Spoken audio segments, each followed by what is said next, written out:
Welcome to At Home at Highclere for Viking.TV, and this is the special Christmas edition. I think you know where I'm standing, in the saloon at Highclere Castle or Downton Abbey. Never have we perhaps more needed a celebration at the end of the most extraordinary and challenging year. So I wish you all a very Merry Christmas.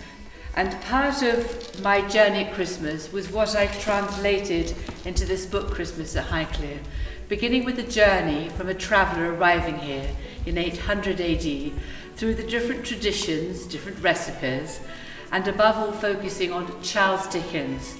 And it's really the Charles Dickens Victorian Christmas which most of us celebrate at the heart of our Christmas today. We were so lucky to welcome Gerald Dickens, Charles Dickens' great-great-grandson, here to the castle. And we've got a few excerpts from 2 videos that we made to follow, which I hope you'll really enjoy. He's an amazing man. Welcome to a very special edition of Highclere Castle's Instagram. Today I'm standing in the saloon with Gerald Dickens, Charles Dickens' great-great-grandson. And this time last year we were looking forward to the most enjoyable, fun evening with a live audience. Of course, this year it's not possible, so Gerald's come to act out a few highlights from A Christmas Carol, which is the heart of how we all celebrate Christmas today. Please do go onto his website, which is geralddickens.com, and on there you'll see a total film of Gerald performing A Christmas Carol, which is such fun. You can rent it and buy it and share it, give it as gifts to friends. So it's really worthwhile having a look at. And the other thing to mention is that Charles Dickens was a charitable man, not just within the books he wrote, but as a man himself. And he started the Royal Community Theatrical Fund. He was the first chairman. In fact, I'm probably wrong, he didn't start it, but he was for sure the first chairman. And it still today supports actors who are in financial distress or perhaps have some mental challenges or whatever help they might need. And they certainly need it in this year too. So please also have a look at that, which is another of Dickens' legacies. I'm now going to happily hand over to Gerald. Thank you so much for joining us. You're very welcome. It's a pleasure to be here.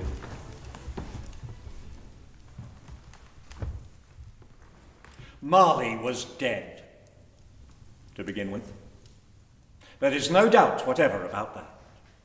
The register of his burial was signed by the clergyman, the clerk, the undertaker, and the chief mourner.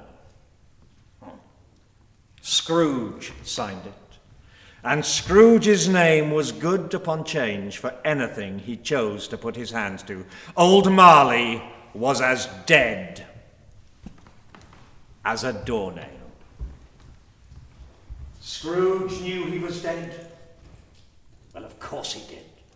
How could it be otherwise? Scrooge and Marley were partners for I don't know how many years. Scrooge was his sole executor, his sole administrator, his sole assign, his sole residuary legatee, his sole friend, and his sole mourner. And even Scrooge was not so dreadfully cut up by the sad event, but that he was an excellent man of business on the very day of the funeral, and solemnized it with an undoubted bargain. The mention of Marley's funeral brings me back to the point from which I began. There is no doubt that Marley was dead. Now that much must be clearly understood, or nothing wonderful can come from the story that I am about to relate. Scrooge had never painted out old Marley's name.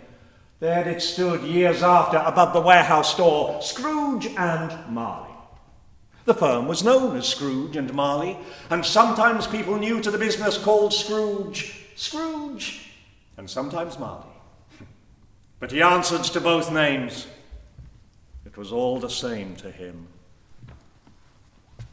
But oh, he was a tight-fisted hand at the grindstone, Scrooge. A squeezing, wrenching, grasping, scraping, clutching, covetous old sinner. He was hard and sharp as flint, secret, self-contained, solitary as an oyster. The cold within him froze his old features, shriveled his cheek, stiffened his gait, made his eyes red, his thin lips blue, and spoke out shrewdly in his grating voice. No warmth could warm, nor wintry weather chill him. Nobody ever stopped him in the streets and said with gladsome looks, "My dear Mr. Scrooge, how are you?" Even the blind men's dogs seemed to know him, and when they saw him coming on, tugged at their masters into doorways and up courts. But what did Scrooge care? It was the very thing he liked, to edge his way along the crowded paths of life, warning all human sympathy to keep its distance.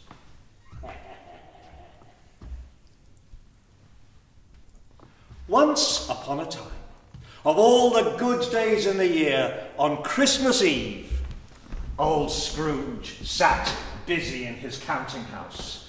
It was cold, bleak, biting weather, foggy withal, and even though the city clocks had only just struck 3, it was quite dark already. It had not been light all day, and the candles in the windows of the neighbouring offices flared like ruddy smears upon the palpable brown air. And even though the court was of the narrowest, the houses opposite were mere phantoms. The door to Scrooge's office was open, so that he might keep his eye upon his clerk, who, in a dismal little cell beyond a sort of a tank, sat copying letters. Scrooge had a very small fire, but the clerk's fire was so very much smaller that it looked like one coal. But he couldn't replenish it, for Scrooge kept the coal box in his office. And, so surely as the clerk came in with the shovel, the master predicted that it would be necessary for them to part company. Wherefore, the clerk put on his comforter and tried to warm himself at his candle, in which effort, not being a man of very great imagination, he failed. "A Merry Christmas, Uncle! God save you!" cried the cheerful voice of Scrooge's nephew, who came upon him so quickly that this was the first intimation Scrooge had of his approach. "Ah," said Scrooge. "Humbug!" "Christmas a humbug, Uncle. You don't mean that, I'm sure." "I do. What is Christmas time to you but a time for paying bills with no money? A time for finding yourself a year older but not an hour richer. If I could work my will, every idiot who goes about with Merry Christmas on his lips should be boiled with his own pudding and bedded with a stake of holly to his heart. He should, Uncle, nephew. Keep Christmas in your own way. Let me keep it in mine." "Keep it? But, Uncle, you do not keep it." "Well, let me leave it alone then. Much good may it do you. Much good has it ever done you." "Uncle, I have always thought of Christmas time, when it has come around, apart from the veneration due to its sacred name and origin, if anything about it can be apart from that, as a good time, a kind, forgiving, charitable time. And therefore, Uncle, though it has never put a scrap of gold or silver into my pocket, I believe it has done me good, it will do me good, and I say, God bless it." The clerk in the tank involuntarily applauded.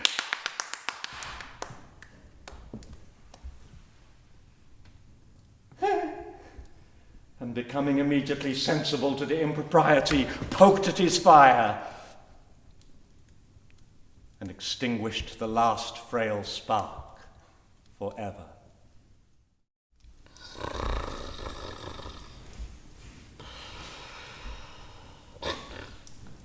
Scrooge awoke in the middle of a prodigiously tough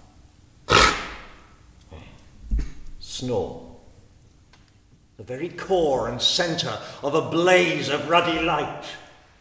He got up and shuffled softly in his slippers to the door, and as he had his hand upon the lock, a strange voice bade him enter. "Come in, look upon me." It was his own room. There was no doubt about that. But it had undergone a surprising transformation. The walls and the ceiling were so hung with living green that it looked a perfect grove.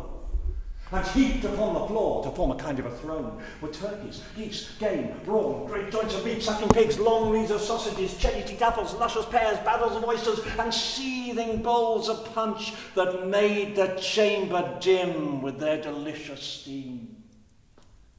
And in easy state upon this throne there sat a jolly giant, glorious to behold, who held in his hand a torch and held it up high up to shed its light upon Scrooge as he came peeping round the door.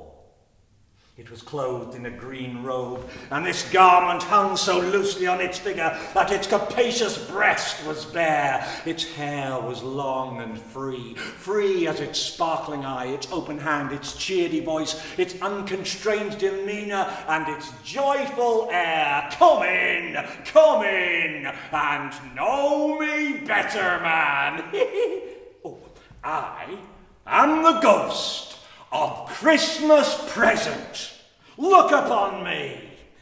Hey, you've not seen the like of me before. Hey? No. No, indeed I have not, Spirit. Spirit, I went forth last night on compulsion, and I learnt a lesson that is working for me now. So tonight, if you have aught to teach me, let me profit by it. Well, touch my robe.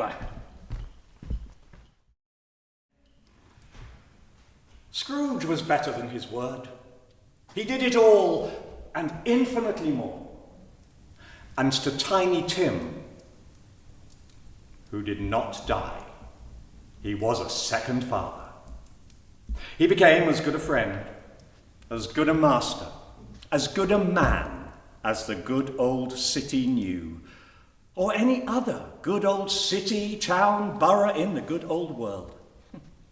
Some people laughed to see the alterations in him, but he let them laugh. He little heeded them. His own heart laughed, and that was enough for him. It was always said of Scrooge that he knew how to keep Christmas well if any man alive possessed that knowledge. And may that be truly said of us. Oh, and all of us.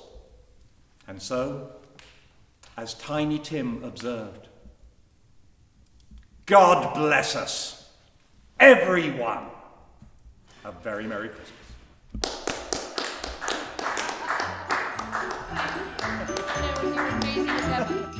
There are so many rooms in the castle that it can be a bit daunting when we begin to plan how we're going to decorate it.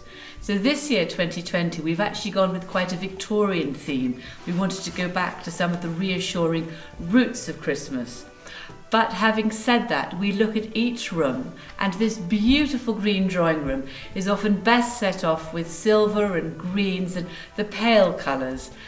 The decorating elf, the chief decorating elf, is Sally Popperwell, who runs the gift shop. She's got an amazing eye, and we all defer to her. So she's the chief elf, and I'm one of the assistants. And these reflect her achievements this year. So the mantel shelf is full of the most charming decorations. It's much paler, lighter foliage than we've used in either the library or the main hall. And in the foot of the fireplace, in the fireplace itself, we've used some white poinsettia. Obviously it comes in reds and many stronger colours, but it's absolutely charming in the white variety. Behind me, we've got a lovely tree, which has got some greens, some silvers and a few pale golds, but not many. And on the top of the piano is Sally's pièce de résistance in terms of a flower decoration, all of which have to be pretty large in this house. What works in a smaller room looks really rather small in some of the rooms in the castle. I think it's elegant, it's charming, and it's going to give us much pleasure throughout all the days of December, and I hope the visitors who come here will really enjoy it. So I think it's well done to Sally in this case. Whether it's good or bad news, Highclere has 2 major staircases, which means it's 2 rather long garlands. And these were laid out in November actually and slowly put together. We've planned the colours, as I said, early in the year. This is the main stairs, and you'll find a little video later on of the back stairs, which is green colours, which Sally demonstrates how she puts it together. These have got little lights woven into them, but the main challenge in the castle is the fact we can't use anything sticky, any wire or any gaffer tape or anything like that. We tie everything on with wide bows to the balustrade so nothing is attached incorrectly to any of the wood, which in its own way presents so many challenges. I hope Stella and Freya here appreciate all Sally's work. I think they do. They just love racing up and down the staircase, which is a huge game to them. So this is the central part of the castle. It's got very high ceilings, and in many ways the whole castle speaks to the Victorian theme, the red and green theme of Christmas. Around the balustrade higher up we've also wound some garlands, but it is incredibly tall, and it's doing the art of what we think is elegant, not overdoing it, and I hope that people really appreciate the decorations that we've put in place when they come round. Most tables are full of either Christmas flower decorations, some of the orchids which come in from the greenhouse, or bowls of poinsettias, often red poinsettias within the castle. Poinsettias were really introduced by an American man who was actually called poinsettia, which was where the name came from, and they've now become completely synonymous with Christmas. At the heart of Christmas is, of course, the feast on Christmas Day, and we're very traditional. We tend to have the roast turkey with different types of stuffing, chestnut stuffing and forcemeat stuffing, which I remember from childhood my father always used to make. And part of cooking at Christmas, I think, is about memories. Cooking is about memories and traditions. Pudding is naturally Christmas pudding, covered in brandy and then lit so it's a flame when it comes into the dining room, with Louis, who I suppose is Highclere's amazing version of Carson, not quite as tall as he'll be the first to see you, but with so much enthusiasm and professionalism. This is a beautiful room, stately, and of course it's dominated by the portrait by Anthony van Dyck of Charles I on horseback behind me, painted in 1633. And funnily enough, when I was researching my book on Christmas at Highclere, I hadn't realised that his successor, Oliver Cromwell and the Puritans, had actually banished Christmas. They'd enacted legislation so you couldn't enjoy or practice Christmas. It was deeply unpopular, and the first thing that Charles I's son, Charles II, did was bring back Christmas, and it was one of his most popular measures and made it instantly much lauded and appreciated. But otherwise, with the dining room, we've got some beautiful bowls of flowers on the table, a really red and green theme, such traditional Victorian colours. On the mantel shelf again, some amazing red and green bowls, similar to what's on the table. It's a narrow mantel shelf and we can't fix anything to it, so it's a bit of a balancing act. And then behind me a rather elegant red and deep red baubles and red poinsettias decorated tree. So I hope you'll think it's rather a beautiful room. And then just in front I've got a picture of some of the roast turkey, which I think the camera is going to dip down to show you. And I hope you might try some of the other recipes. There's about 100 recipes in Christmas at Highclere. They're also about using up leftovers. It's taking a turkey and in subsequent days turning it into turkey curry, turkey rissoles. And when I grew up in Cornwall, the shops were not open after Christmas Day, and my mother, I'm one of 6 girls, had to be well prepared for the menus of what we were going to eat thereafter. It's not a bad way to live, and I really enjoy store cupboard cooking. So do have a look at some of the soups and some of the recipes in it.